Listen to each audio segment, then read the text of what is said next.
Bonjour, je m'appelle Roselyne Citerne. J'exerce depuis 2019 en tant que psychologue, praticienne en EFT et conseillère de fleurs de bac, en cabinet à Puy-Guillaume et aussi à distance via Internet par le biais d'une application qui s'appelle Zoom et qui fonctionne tout à fait comme Skype.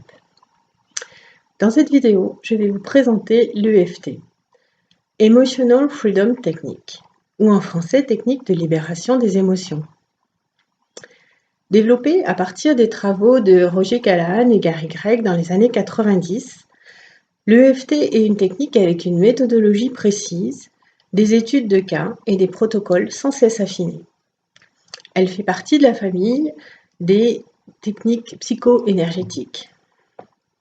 Si vous souhaitez en savoir davantage sur le fondement scientifique de cette méthode, comment ça fonctionne, je vous invite à visionner les vidéos qui sont sur YouTube de Jean-Michel Guret, G-U-2-R-E-T, qui a énormément fait pour la diffusion et la reconnaissance de l'EFT en France. Avec l'EFT, on travaille sur les émotions, donc sur les ressentis de chaque personne. Au départ, on va exposer la personne à son problème, c'est-à-dire la faire parler tout simplement. Où est-ce que c'était? Quand c'était? Quelle personne il pouvait y avoir dans cet environnement? Ou si la personne était seule? Et qu'est-ce qui s'est passé? Et à un certain moment, on va voir l'émotion arriver. Bon, souvent elles montent, moi j'ai le sentiment qu'elles montent, mais elles peuvent saisir la personne aussi. À partir de là, on va stimuler certains points d'acupuncture, mais sans aiguille, avec les doigts seulement. Et cette association va déconditionner la réponse automatique d'urgence et de danger. En cas de traumatisme, nous allons prendre soin de ne pas entrer de plein fouet dans le ressenti émotionnel qui souvent est beaucoup trop fort pour pouvoir appréhender la situation. Nous disposons de protocoles justement qui permettent d'y aller très en douceur, pas à pas, et éventuellement de rajouter des ressources avant de rentrer dans la situation. Ce que j'aime énormément dans cette technique, c'est qu'elle se prête très bien à l'auto-traitement, que vous pouvez tout à fait apprendre à l'utiliser chez vous quand vous voyez que vous avez des flots d'émotions trop forts, trop virulents. Par exemple, une trop forte appréhension avant l'oral d'un examen. De la même façon, si vous avez une douleur physique, évidemment, après un diagnostic médical ou une phobie. Et dans tous les cas, on va s'intéresser à la composante émotionnelle de la situation. Mon travail thérapeutique, il va s'orienter sur deux axes. D'abord, pour certaines personnes, il n'est pas facile d'identifier ce qu'on ressent. Où ça se passe dans le corps. Est-ce que c'est des tremblements, des picotements, des resserrements, peu importe. D'identifier quelle émotion on ressent, tout simplement parce qu'on n'a pas appris tout cela. Le deuxième axe de mon travail, c'est de permettre d'aborder les situations traumatiques. Et dans ce cas-là, je vais déployer tout ce que je sais, tous les protocoles que je peux connaître pour que la personne se trouve totalement en sécurité et ait les moyens justement d'aller explorer cette situation qui est tellement violente à l'intérieur d'elle, qui est tellement présente qu'elle ne peut même pas l'évoquer.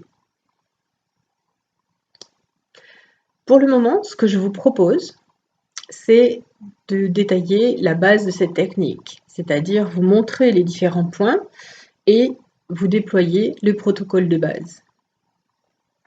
Un point d'acupuncture, on va aller le stimuler par tapotement. Par exemple, vous en avez un sous l'œil, donc avec la pulpe des doigts, vous allez aller tapoter tout doucement ou éventuellement masser le plus gentiment possible avec beaucoup de douceur pour vous-même. Le premier point que je vais vous montrer, c'est le point karaté. Le point karaté, c'est sur le tranchant de la main et vous allez venir avec plusieurs doigts le stimuler. Le fait d'utiliser plusieurs doigts permet simplement de pallier l'absence de précision vis-à-vis d'un acupuncteur qui le fait avec des aiguilles. Le suivant est dessus la tête. Donc c'est vraiment au milieu, là, dessus. Donc quand vous tapotez, bien sûr, vous tapotez doucement ou éventuellement vous massez. Ensuite, c'est au coin du sourcil. toujours pareil. Alors vous pouvez le faire d'un côté, de l'autre, des deux côtés, avec une main. C'est vraiment à vous de choisir ce qui sera le plus pratique à chaque fois. Le suivant est au coin de l'œil. Au coin de l'œil, c'est vraiment dans la lignée de l'œil, juste sur la partie, sur l'os de votre crâne.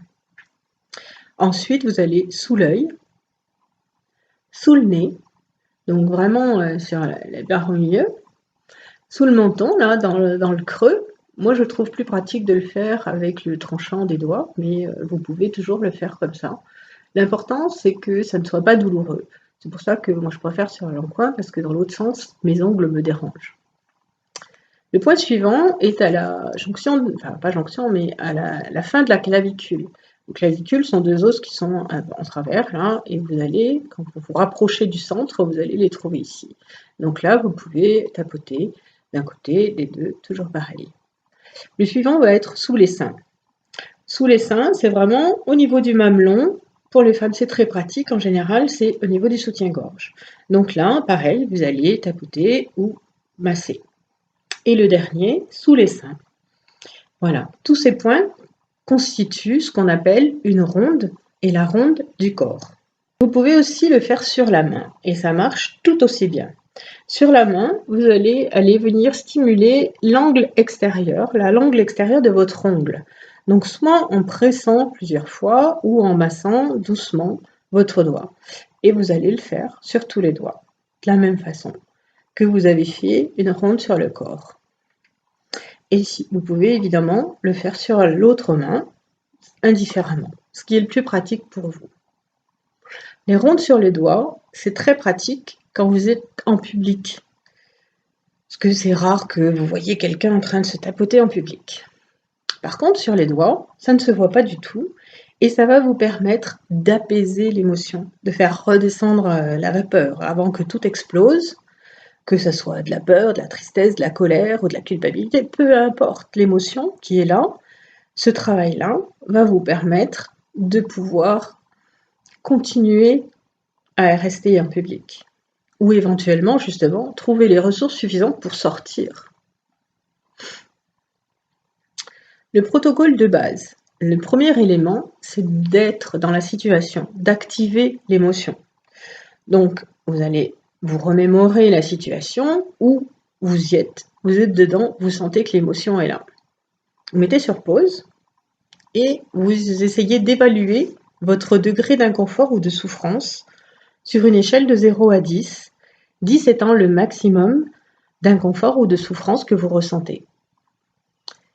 Et puis ensuite, vous allez commencer en disant, en stimulant le point karaté et en formant une phrase, même si j'ai ce problème, je m'accepte totalement et complètement.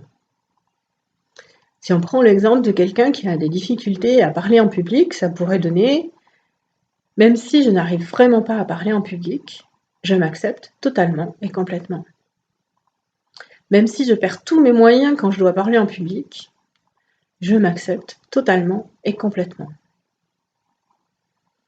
Même si je suis totalement débordée et que je n'arrive plus du tout à faire face quand je dois parler en public, je m'accepte totalement et complètement. Essayez de former 3 phrases. Et puis ensuite, vous allez commencer la ronde du corps. Donc, le plus souvent, vous commencez par le dessus de la tête. L'important, il n'y a pas d'ordre précis à stimuler les points, c'est que c'est plus facile pour s'en rappeler. C'est juste ça. Quand je suis en public, j'ai vraiment du mal à parler. J'ai vraiment très peur de parler en public. Je sens ma gorge qui se dessèche, j'ai plus du tout de salive. Et vraiment, j'arrive pas à parler. Je suis complètement nulle. Voilà, vous allez vraiment faire toute la ronde comme ça, en stimulant les points suffisamment longtemps. C'est pas toc toc toc toc toc toc. Non, vraiment prenez le temps. Prenez le temps de tapoter les points et en allant répéter et vraiment jusqu'au bout tout ce qui concerne votre problème actuel, votre émotion. Que ça soit sur le ressenti physique, si j'ai peur, comment je vais sentir cette peur? Je vais sentir mon cœur qui se resserre, une oppression sur la poitrine, mes intestins qui se brillent, peu importe. Voilà. Donc vraiment l'idée, c'est d'aller tapoter, faire la ronde et de répéter, de dire à haute voix: «Qu'est-ce que je ressens? Quelle est l'émotion?» voire éventuellement, si vous arrivez à être suffisamment attentif, et c'est ça qui serait important d'arriver à faire, de prêter attention à vos pensées. Qu'est-ce que je suis en train de me dire là tout de suite? Je suis vraiment très nulle. Non mais les autres ils y arrivent et moi j'y arrive pas. Voilà, des choses comme ça. Toutes ces pensées vraiment pas sympathiques du tout. De la même façon, évidemment, si vous êtes en public et que vous savez que vous allez prendre la parole en public, c'est à vous après dans un quart d'heure, là, et vous sentez que ça va pas du tout, donc vous n'allez pas parler à haute voix, ni faire la ronde à haute voix, mais vous vous concentrez vraiment sur vos différents doigts et vous vous dites mentalement: «J'ai peur de parler en public, j'ai peur de parler en public, j'ai peur de parler en public». Une fois que vous avez terminé votre ronde, prenez un temps pour respirer. Inspirez profondément, soufflez doucement. Et puis, rappelez-vous la situation et regardez où vous en êtes. Peut-être, vous allez vous dire, ben, tiens, ça ne me fait plus rien. À ce moment-là, si vous évaluez toujours sur une échelle de 0 à 10, l'intensité de votre réaction émotionnelle, il se peut que vous soyez tombé à 0. Mais il se peut aussi que ça soit pire qu'avant. Et dans ce cas-là, ne désespérez pas, recommencez une ronde jusqu'à ce qu'effectivement votre émission redescende. Voilà ce que j'avais envie de vous présenter pour vous faire connaître le EFT. Je trouve que c'est vraiment une technique très très intéressante pour tout ce qui a trait aux émotions, et Dieu sait qu'on y est souvent confronté. Je profite de ce moment pour remercier vivement Cécile Poisat qui m'a sollicité pour participer à ce projet de chaîne YouTube pour aider tous ceux qui travaillent aujourd'hui. Et vraiment, je vous remercie profondément de nous aider à rester en bonne santé, de préférence chez nous. Vous trouverez ci-après toutes mes coordonnées. Merci et à bientôt.